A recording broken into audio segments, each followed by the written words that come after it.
Most people don't wake up in the morning thinking, I hate myself. It's subtler than that. You wake up and immediately there's something to manage.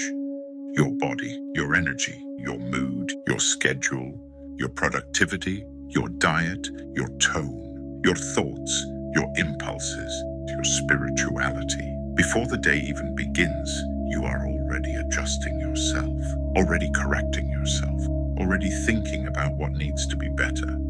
You don't call it self-hatred, you call it growth, you call it responsibility, you call it discipline. But underneath it is a quiet assumption. Who I am right now is not enough. Not enough discipline, not enough focus, not enough calm, not enough faith, not enough strength, not enough clarity, not enough confidence. There is always a slightly better version of you, hovering in your imagination, the version that wakes up earlier, the version that doesn't get triggered, the version that doesn't overthink, the version that doesn't feel insecure, the version that doesn't need validation, the version that doesn't relapse, the version that doesn't spiral. And every day you measure yourself against that version. You don't even notice you're doing it anymore. It's automatic. You finish a conversation and replay what you said. You look in the mirror and adjust posture, expression, angle. You scroll through social media and feel a subtle shift in your chest. Someone is more confident, more attractive, more articulate, more successful, more spiritual, more composed, and something in you tightens. You don't call it insecurity, you call it awareness. But the body feels it differently. A small contraction, a subtle comparison, a quiet sense of falling short. So you decide to improve. You'll work out harder. You'll read more. You'll become more articulate. You'll pray more consistently. You'll fix your habits. You'll eliminate distractions. You'll optimize your schedule. You'll become disciplined. You'll eliminate weakness. And it feels noble. It feels productive. It feels like progress. But let me ask you something uncomfortable. How long have you been improving? 5 years? 10? 20? And has it ever ended? Have you ever arrived at a place where you thought, that's it, I'm done, I am fully enough now? Or does the standard just shift? You lose weight, now you need muscle. You gain muscle, now you need definition. You get disciplined, now you need balance. You find balance, now you need mastery. You build confidence, now you need humility. You become humble, now you need purity. The ladder never ends, and you've normalized that endless climb. You tell yourself, this is just growth. But growth that never produces rest is not growth. It's maintenance of insufficiency. Self-improvement runs on one silent premise. You are fundamentally lacking. It doesn't scream it, it whispers it. You have potential. You can level up. You can become your highest self. You can unlock who you're meant to be. But under all of that language is a subtle accusation. Who you are right now is incomplete. So you relate to yourself like a renovation site. You don't inhabit yourself. You supervise yourself. You track your habits. You monitor your reactions. You analyze your thoughts. You critique your tone. You evaluate your motives. You audit your spirituality. You are constantly observing yourself from the outside. And that split between the observer and the observed creates tension, because now you are both judge and defendant, both coach and failure, both accuser and accused, and the courtroom never closes. You go to sleep at night, replaying the day. I shouldn't have said that. I should have handled that better. I was too emotional. I wasn't strong enough. I should be further by now. The voice never disappears. It just changes tone. Sometimes it's motivational. Sometimes it's spiritual. Sometimes it's disciplined. Sometimes it's disappointed. But it is always evaluating. Now let's go deeper. Think about insecurity, not in theory, in your actual body. Maybe it shows up when you walk into a room. You immediately scan. Who's more confident? Who's more attractive? Who looks more successful? Who seems more composed? You don't consciously say it. but your nervous system does. You feel yourself adjust, shoulders tighten, voice shifts, energy constricts. You either shrink or overcompensate.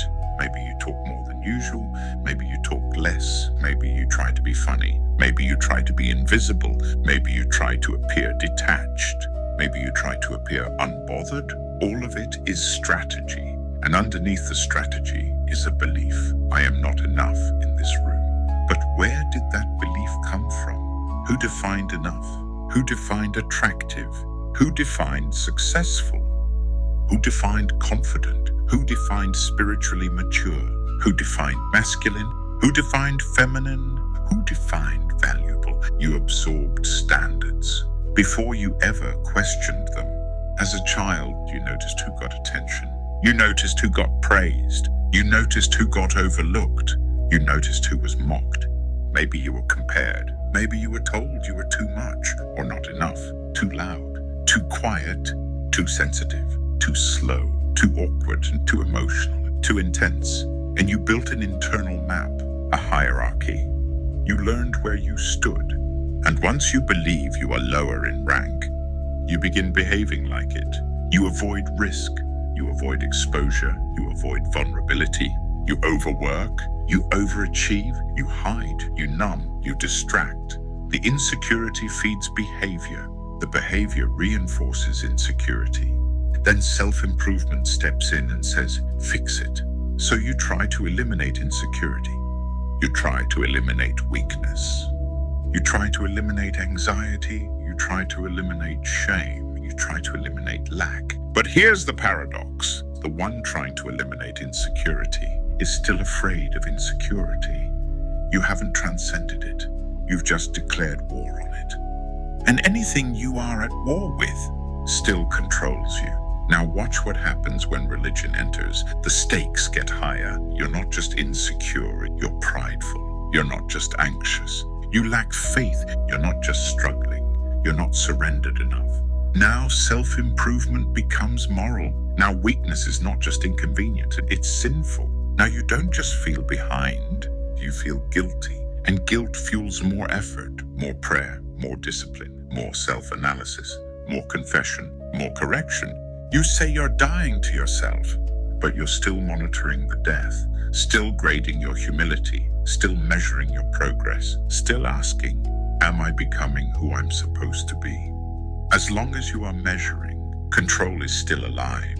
And the ego loves control. The ego does not only show up as arrogance, it shows up as self-surveillance, as constant internal adjustment, as endless refinement, as the belief that you must repair yourself in order to be acceptable. You think you're trying to become better, but what you're actually trying to become is safe. Safe from judgment, safe from comparison, safe from rejection, safe from inferiority, safe from shame. You believe if you could just eliminate your flaws, you would finally be secure. But security, defined as flawlessness, is a lie. Because the standard can always move. There is always someone stronger, someone smarter, someone holier, someone calmer, someone more confident. If your worth depends on comparison, you will never rest. So what is the alternative? Not laziness, not passivity, not abandoning growth, but the death of the one who believes he must justify his existence, the death of self-accusation. The death of internal condemnation, the death of the belief that weakness is a verdict. This is not improvement. It is surrender, and surrender feels terrifying because it removes the ladder. If you are not climbing, who are you? If you are not correcting yourself, who are you? If you are not optimizing, who are you? If you are not fixing insecurity, who are you? Without the identity of being in progress, what remains? Silence. And in that silence, you discover something shocking. The insecurity was not the problem. The condemnation was. The weakness was not the problem that the judgment was. The anxiety was not the problem. The belief that anxiety made you inferior was. When you stop fighting insecurity, it begins to lose its grip. Not because you conquered it, but because you stopped fearing it. Anything you must eliminate owns you. Anything you believe disqualifies you, controls you. But when you can sit with weakness, without labeling it as failure, without making it your identity, without launching a repair mission, something shifts.